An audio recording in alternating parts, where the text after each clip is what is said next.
बनाया बालू रेत का, मिट्टी का, जो शिवलिंग का निर्माण करा है।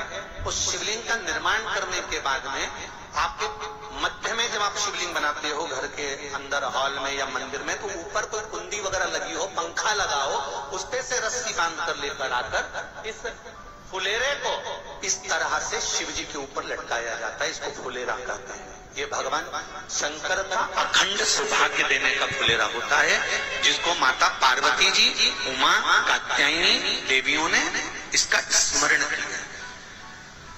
एक गोल होता है, तिरछा, जिस तरह से भी बनाना हो, पर शिव जी के ऊपर नीचे शंकर भगवान होते हैं। ये थोड़ा ऊंचा, जिससे पूजन भी आराम से हो जाए, इसको ऊंचाई की ओर लगाया जाता है, जिससे भगवान, जैसे अपन जलाधारी लगाते हैं, उसी तरह से इस फुलेरे को लगाया जाता है।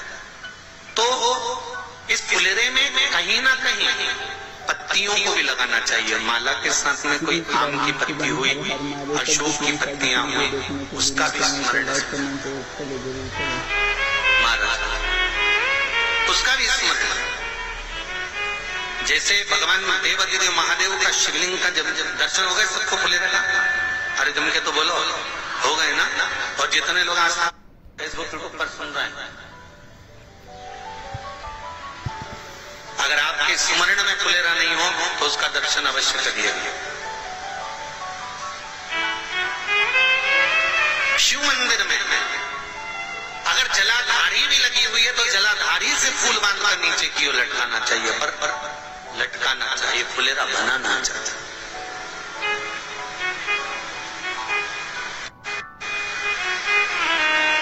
सात फल है फुलेरा। कितने फल है? सात। ध्यान दीजिएगा। पहला,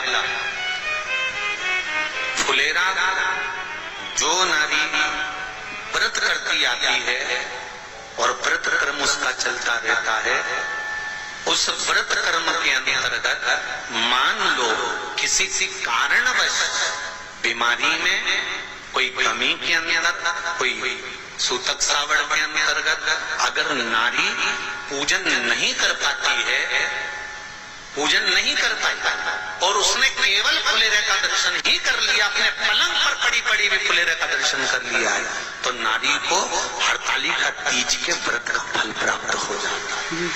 सात फल हैं भगवान शंकर के हरतालिका तीज के फुलेरे का। पहला फल व्रत का मूल। दूसरा,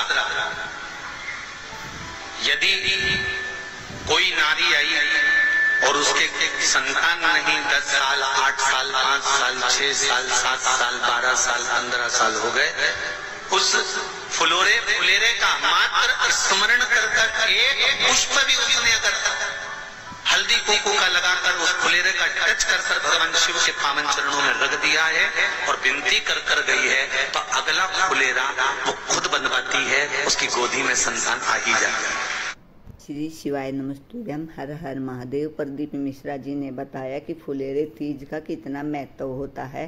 अगर हम बीमार हैं या संतान नहीं है तो फुलेरे तीज के दिन अगर हम एक पुष्प पर चंदन लगाकर भी भगवान शिव को अर्पित कर देते हैं तो हमें सब पुण्य प्राप्त होंगे और हमारी सारी मनोकामनाएं पूरी हो जाएंगी। प्रदीप मिश्रा जी के अचूक उपाय और कथा सुनने के लिए मेरे चैनल को लाइक, कमेंट और शेयर जरूर करें। मेरा चैनल है धार्मिक वीडियो पूनम शर्मा हरियाणा। प्रदीप मिश्रा जी के उपाय देखने के लिए वीडियो को पूरी देखें। खुद बनवाएगी, के जाएगी जी, अगली बार फुलेरा मेरी तरफ से बनवा देना, मंदिर में फुलेरा मेरी तरफ से लगवाना, अगली बार जब तुम पूजन करो तो फुलेरा मेरी तरफ से बनवाना। ये फुलेरे का महत्व। तीसरा,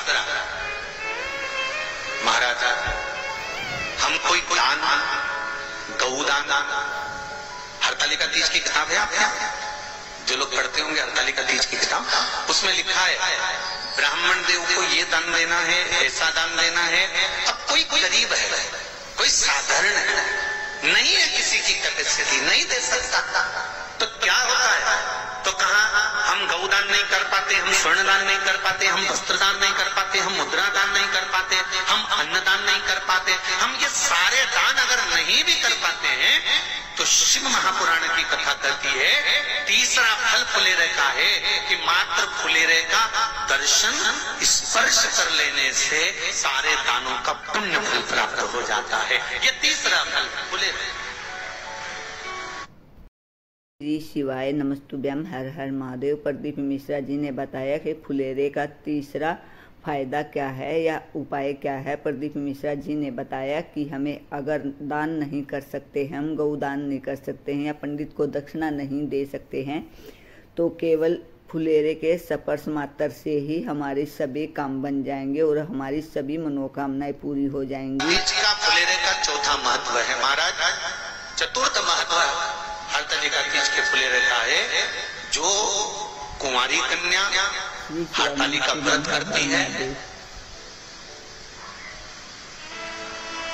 पहली बार जो हरताली का तीज का व्रत करती हैं या हरताली का तीज का उद्यापन कर देती हैं या किसी कारणवश शरीर ऐसा नहीं रहा कि बिना पानी के नहीं रह सकती, तो 2 बूंद अगर उन्होंने पानी भी पी लिया है या कोई कारणवश कुछ गलती हो भी गई है, तो मात्र फुलेरे का दर्शन कर लेने से वो गलती शंकर स्वीकार कर उसको क्षमा कर देते हैं। ये चतुर्थ भाव है।